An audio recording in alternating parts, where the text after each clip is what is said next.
আপনি কি কখনো চেয়েছেন যে আপনি অতীতে ফিরে গিয়ে একটি ভুল সংশোধন করতে পারতেন, অথবা ভবিষ্যতে ভ্রমণ করে দেখতে পারতেন আপনার জীবন কেমন হবে? যদি আমি আপনাকে বলি যে সময় ভ্রমণ কেবল বিজ্ঞান কল্পকাহিনী নয়, বরং এটি বিজ্ঞানীদের দ্বারা অধ্যয়ন করা একটি ধারণা, আজ আমরা সময় ভ্রমণের এই আকর্ষণীয় জগতে ডুব দিচ্ছি। চলুন শুরু করি। সময় ভ্রমণ কি? সময় ভ্রমণ মানে সময়ের বিভিন্ন বিন্দুর মধ্যে চলাচল করা, ঠিক যেমন আমরা এক জায়গা থেকে অন্য জায়গায় যাই। কল্পনা করুন, আপনি একটি মেশিনে পা রাখছেন, একটি বোতাম টিপছেন, আর হঠাৎ নিজেকে প্রাচীন মিশরে, ডাইনোসরের যুগে, কিংবা এমনকি 3000 সালে আবিষ্কার করছেন। অসম্ভব মনে হচ্ছে? হয়তো না। আইনস্টাইনের তত্ত্ব। 100 বছরেরও বেশি আগে বিখ্যাত বিজ্ঞানী অ্যালবার্ট আইনস্টাইন সময়ের প্রতি আমাদের ধারণাকে বদলে দিয়েছিলেন। তার আপেক্ষিকতার তত্ত্ব অনুসারে সময় সবার জন্য একরকম নয়। আপনি যত দ্রুত ভ্রমণ করবেন, আপনার জন্য সময় তত ধীরে চলবে।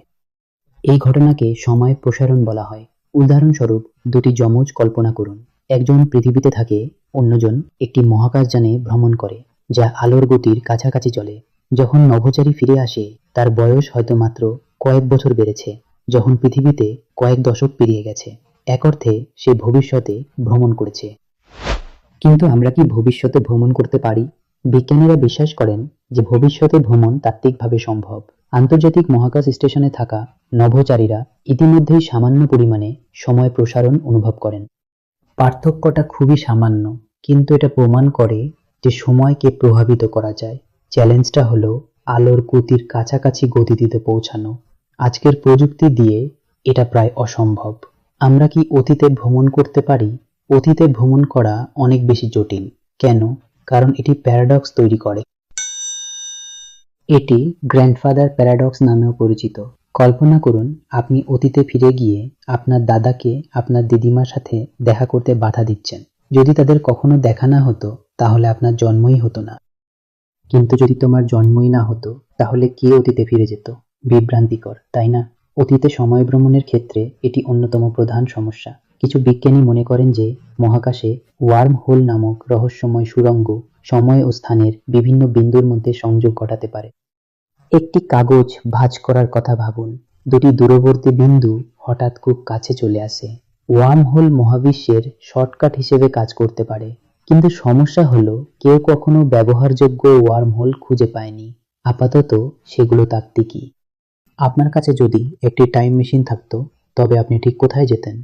ডাইনোসরদের যুগ, পিরামিড তৈরির দৃশ্য, কোনো ঐতিহাসিক ব্যক্তিত্ব, নাকি ভবিষ্যতের উন্নত সভ্যতা? ঠিক কী দেখতে আপনি সবচেয়ে বেশি আগ্রহী? আমাদের কমেন্ট করে জানান। আচ্ছা, সময় ভ্রমণের অন্ধকার দিকটা আসলে কি হতে পারে? অতীতের ছোট কোনো পরিবর্তন যদি পুরো ইতিহাসকেই বদলে দেয়, তবে কি ঘটবে?